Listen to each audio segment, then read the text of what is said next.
Hi guys, it's Sabrina. I'm here with another book haul for you guys.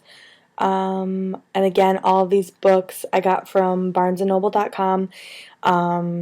So if you're interested in any of the books, check out Barnes& and Noble, either the store or the website. So I'm just going to get right into it because I have 6 books. Okay? So the first one I have is The Perks of Being a Wallflower by Stephen Chbosky, I think that's how you say it. This was just made into a movie in 2012. This is just a short book, probably will take you an hour or two to read. So I've heard a lot of really good things about this, and I'm a little embarrassed that I haven't picked this up sooner. It's got really good praise from USA Today, the New York Times, and I've also seen really good reviews on this on YouTube and also on Goodreads. This is basically about being the odd person out in high school, being a teenager, dealing with all that kind of stuff. So if you're interested in a short, light read, definitely check out The Perks of Being a Wallflower. The next book I got is The Host by Stephenie Meyer. Stephenie Meyer wrote the Twilight Saga, which I'm sure everybody knows. This is being made into a movie. This is actually the movie cover. It's being made into a movie this year. I think it's coming out in a few months. So yeah. But this is basically about this race. I think they're kind of like aliens, but they come to Earth and they take over the minds of their human hosts. And take over their minds and leave their bodies intact. But this story follows the main character, and her name is Melanie, I believe. Yeah, I believe that's her. Her name is Melanie. Anyway, Melanie's the main character, and she, in her current life, is one of the people who hasn't been taken over yet, and she's traveling with this boy. His name is Jared, and they're like they love they like each other, and they're a couple. And basically, what happens is when the host takes over, you forget all of like your memories, and you're a whole different person. But in this case, I guess Melanie's thoughts and feelings for Jared are so strong that she starts to come through. And I guess the book is like the struggle between the host and Melanie fighting for the body. So it's actually a pretty thick book, but I liked the Twilight Saga, so I was hoping that I'd like the host. And I recently just found out that there's a really good possibility that there would be 2 sequels to this, and it'll actually become a trilogy. Stephenie Meyer hasn't like come out and released that, but if you Google it, there's a whole bunch of information on that. The next book that I got, I'm also embarrassed that I haven't read yet, and that is The Fault in Our Stars by John Green. I've been wanting to pick this up, to be honest with you, but I just haven't, and I'm really embarrassed for that. But this is the special edition that Barnes & Noble released. I got it the day it was released, which was last Tuesday.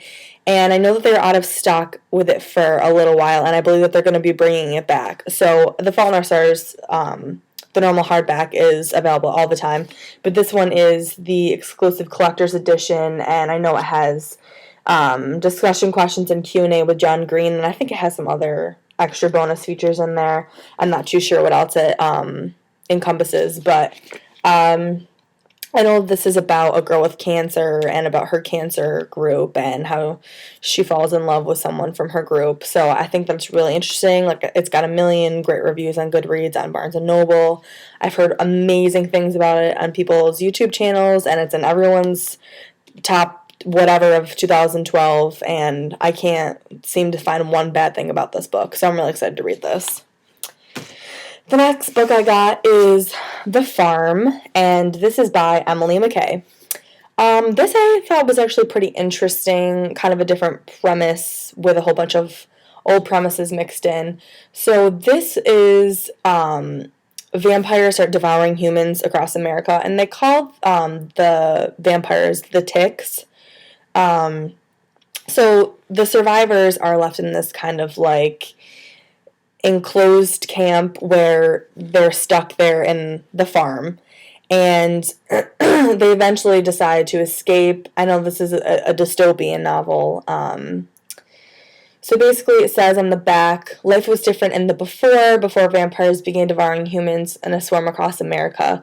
For the surviving young people were rounded up and quarantined, and blah, blah, blah. So basically the survivors are being quarantined so that obviously they're not eaten.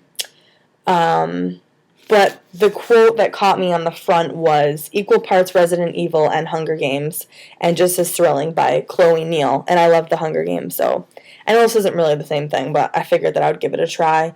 And there's also really good quotes on here from C.C. Hunter, Maria V. Snyder, also very good authors. The next book I got, and I've heard also a lot of great things about this, is Ready Player One. And this is by Ernest Cline. I've heard really, really good things about this. It's been in a lot of people's book reviews lately, so I'm really, really excited to read this. The quote on the back from the Huffington Post is delightful, the grown-ups Harry Potter. And I love Harry Potter. Who doesn't love Harry Potter? I also heard this can be compared to the adult version of Hunger Games, so I'm really excited for that. I'll read a quick part of the synopsis on the back for you. In the year 2044, reality is an ugly place. The only time teenager Wade Waits really feels alive is when he is jacked into the virtual utopia known as the Oasis. Waits devoted his life to studying the puzzles hidden within this world's digital confines, puzzles that are based on their creator's obsession with the pop culture of decades past and that promise massive power and fortune to whoever can unlock them. So basically it's about Wade Waits, and he is trying to find the clues to get to the ultimate prize. So I'm really excited for this. I heard a lot of good things about it. And the last one in this book haul, I've also heard a few good things about it, but not as popular as Ready Player One, is Origin. And this is by Jessica Corey. There's a last name, so I'm not really sure how you pronounce it. But this is about a girl, her name, I think it's Pia maybe? I don't know. She was genetically engineered to be immortal and to start a new race who will bring an end to death. So basically it's another, dystopian, and this is just how the story of Pia and how she, learns to fall in love, and, she's basically the creation to start over humanity and to be genetically engineered to be different and to survive. There's a whole bunch of quotes on the back, and I love reading the quotes from authors that I love and enjoy, because if they're enjoying it and I enjoy their books, then I'm probably also going to enjoy the book they're talking about. So one that stuck out to me was from Beth Revis, and that's the author who wrote Across the Universe. She said, I loved Origin's action, romance, and mystery, and I couldn't stop thinking about the questions it raised. So obviously it's kind of not controversial, but it brings up a lot of questions, and it kind of makes the the readers think, and I really like books that kind of, make you take a step back and go, that was interesting, and then question the premise. So I'm actually really excited to read this, and I know I have quite a few books, so I need to kind of get reading. But if you enjoyed this, please subscribe, and look forward to more book reviews in the future and more book hauls. Thanks, guys, and again, let me know if you want me to do any reviews on these books. Bye, guys.